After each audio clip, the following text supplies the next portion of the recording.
Hi there, this is Friday, March the 25th. I forgot the date for a second, sorry. And today we're reading Deuteronomy 23 through 26 and Luke chapter 11. There's fewer chapters today than there have been on other days this week. But today, as we're looking at this, I got into Deuteronomy 23 and I remembered that this is one of my favorite passages buried in Deuteronomy 23. It's kind of a weird one, I'm going to be honest, but I love it. I love the imagery that goes along with things. But let me tell you a story first. Many years ago, I was preaching in Ohio at the church I was at. In Ohio, our church had an auditorium with 2 services in it, and we had a gym with 1 service in it. So we had 3 services total, just like we do here. I preached the service in the gym. That's the only one I preached at. And so every Sunday I would preach a message in there, and we had a worship band in there, and all these things would go on. And one Sunday I decided I wanted to be creative and clever, and I did a thing that seemed awesome to me, and it kind of was weird for everybody else. On this particular Sunday, I went into the gym, and we had to set chairs up in the gym and all these things, kind of arrange things around. And instead of setting it up like normal and being up on the stage like normal, we set up chairs kind of in a semicircle around the room just a little bit. And I set up in the middle of the gym floor, I set up some rocks, like a little fire pit thing, and I had a little electric fire in there with these little things that blew up, and it looked like a little campfire. Up on the stage, I put a tent together. I had a camping tent up there to symbolize we're at a campsite. And then when church was time to begin, we sang some songs and worship like we do, and the message time came, and I walked up, and I had a big shovel in my hand, and I walked up and I said, today I'm going to share with you a passage of Deuteronomy 23 that's going to change your life forever. And I proceeded to walk around the tent, to walk down the floor, and to preach from the fire pit with my shovel in hand. And this is the passage I read. Deuteronomy 23, verse 12. Designate a place outside the camp where you can go to relieve yourself.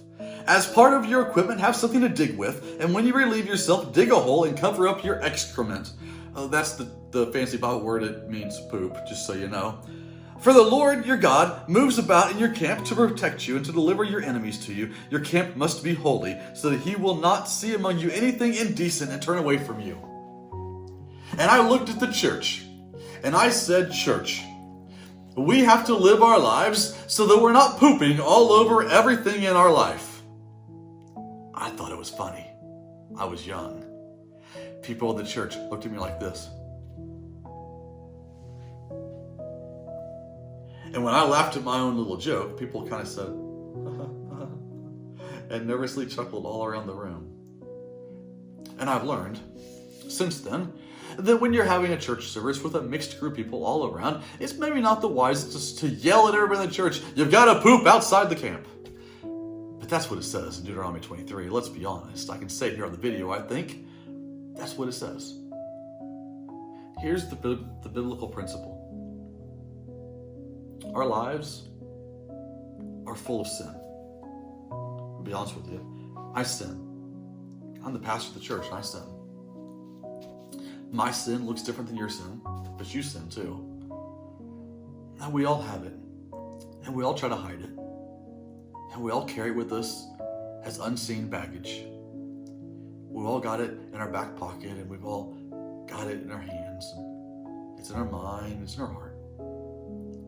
And we've surrendered our lives to Jesus, but even though we surrender our lives to a holy God, and we pledged to be a holy people, a nation dedicated to God, even though we claim to be a priesthood of believers, God's holy people, we still have sin. We do. And God's command in Deuteronomy 23 is as clear today as it was that day.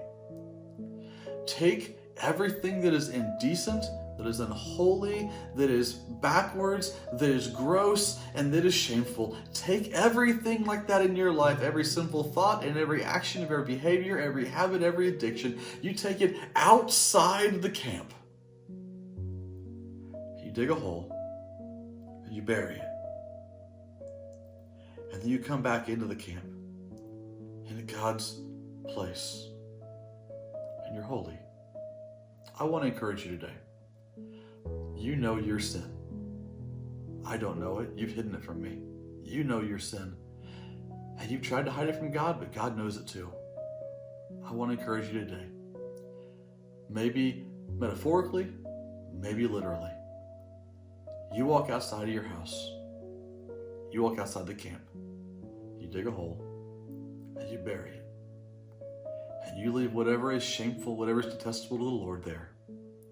And then you come back in. And you let everywhere your foot plants claim the territory for a holy God, a holy King, and a holy kingdom. And you live pure the way God made you to live, so that when he looks upon you and your family and your church and your camp, he looks upon your place, he doesn't see anything that is indecent and turn away from you, but he will trust you more and he will entrust more to you as you will lead the way as his kingdom thrives and lives are transformed. But today, you go outside, you dig a hole, and you leave whatever is detestable to the Lord there, and then you come back in. Let's repent, church. Let's give it away, surrender it, so we can be a holy people like we were made to be. Until I see you again, you are sent.